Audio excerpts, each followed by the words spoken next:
Hello everybody, Justin here from Geriatric Punk with an update on the Apocalypse Nova. So let's just get to it, shall we? So I got this motor here. This is a Facebook Marketplace rebuild. I just cleaned it up and painted it. But I got this for 200 bucks, and it looks pretty clean under the valve covers, like maybe it's been gone through before. And it has this fancy Street Warrior intake, which I like that, that's pretty nice. And it's got an HEI on it, which the HEI and the intake are worth more than what I paid for it, so didn't really lose out. And also fancy smancy, this dress-up kit new is not cheap either. These fancy valve covers, they got nice baffles in them. So, and I almost ended up with a good motor on top of it, but I just stuck it in here so I could spin it with the starter and check the compression on it to see what I had. I was hoping it would just barely be good enough to where I didn't have to tear into it, but compression numbers were pretty good. They were looking really good until I got to number 3. And I would sometimes get a low compression or no compression in number 3 there. Other ones are running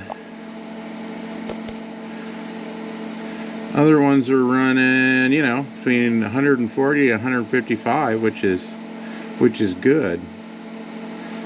So I popped the valve covers off, see what was going on, and lo and behold, see if I can get this on camera. This is the number 3 bank here, and watch this rocker when I spin it.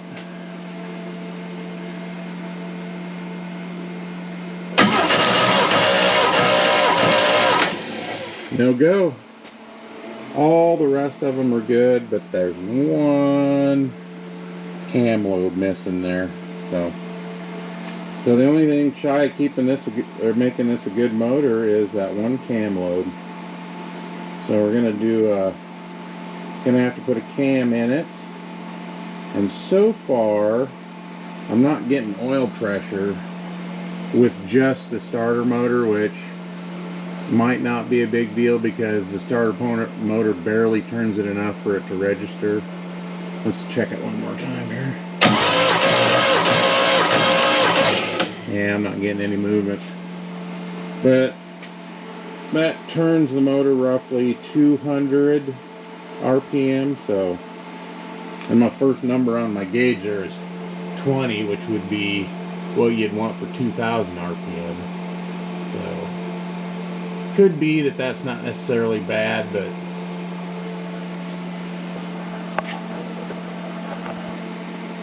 nothing to seriously worry about there probably. Oh. Yeah, obviously the oil's been flowing into there. There's oil on everything. I'm not seeing any dripping through the push rods, but so we're kind of thinking I'm gonna do at least a cam. What was I gonna? Oh, okay. This is what I was gonna do. Hang on a second. Screen back on there.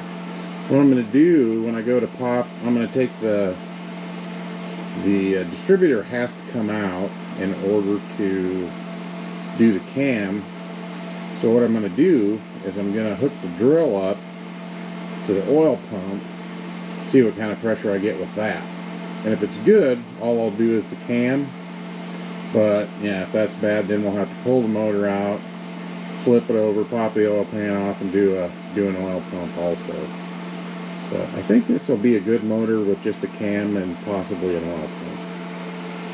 That's where we're at on that. What else? And so this is my full race starter setup here. This is kind of similar to what I would do on a stock car. Colors are all wrong. This is just the ground from the motor to the frame. Negatives hooked to the frame. This is positive start. And then I took a little starter wire and ran it to the positive also. Just to get her spinning, see what I had. Now we know. One cam lobe missing. Boy, that'd really been something if that cam had been good. That'd have been a heck of a deal. But yeah, still pretty good. I mean, can't complain. Just even for the valve covers, intake, and HEI, well worth what I spent on the whole motor. So things are looking up. We got a master cylinder, new master cylinder on there. We got front brakes. Front brakes are working. I just kind of gravity fed those while I was working on other stuff. But the bad cylinder will actually, what did I get out of it? I got over 110 on it one time, even without that valve opening. I'm not really sure how that's possible, but it is the intake. So it's not pulling any. Yeah, it's not pulling anything through the intake valve. You know, there were some other things I wanted to go over, but I can't think what they were. Oh. When I got this car, I got pieces and parts from 2 of them. One dash was all busted up, but this baby's pretty pristine. It's not broke anywhere, so that's kind of cool. So I got a nice dash for it there. If I don't, you know, end up breaking it myself, which would suck. That's probably worth some dough, I would imagine. And as Vice Grip Garage would call it, Derek would call that an Edelbroken. So we'll probably clean that up and try to see. And that came with the kit too, so you know. There are those that would say that's probably not worth anything. And that might be true, but we'll give it the college try. We'll give it the college try. What else? That's all we got going on right now. Yeah. Yep. So you folks have yourself a wonderful evening, lunchtime, breakfast, Martin Luther King Day. And we'll talk at you later.